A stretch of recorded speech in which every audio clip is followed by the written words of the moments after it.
there is a plea from people in Hamilton tonight for this country to help the victims of violence and bloodshed in a brutal African civil war.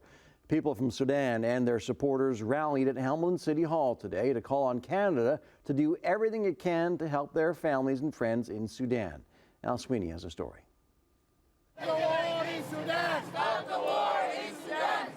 This rally in downtown Hamilton was meant to bring attention to the catastrophe taking place in Sudan, as cities in Sudan like Omdurman and the capital Khartoum were bombed from the air. The fighting broke out about 6 weeks ago.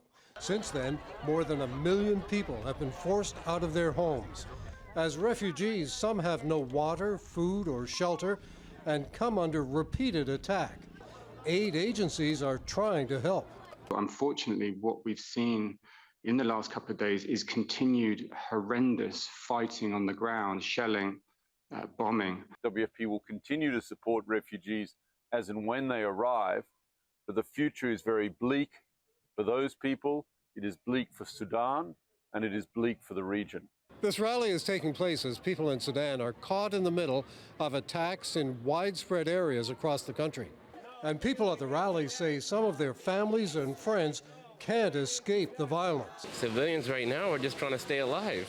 Basically, they're caught in the crossfire. People were in their homes, and now they're being evacuated from their homes, thrown out onto the streets and into the line of fire.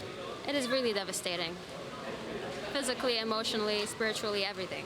They're appealing to Canada, with its reputation as a peacekeeper. So Canada can do that, can use diplomacy for pressure on both factions to stop the war, at least for the time being, to open pathways for the relief agencies to come across. The fighting in Sudan is a battle between the country's army and a paramilitary group.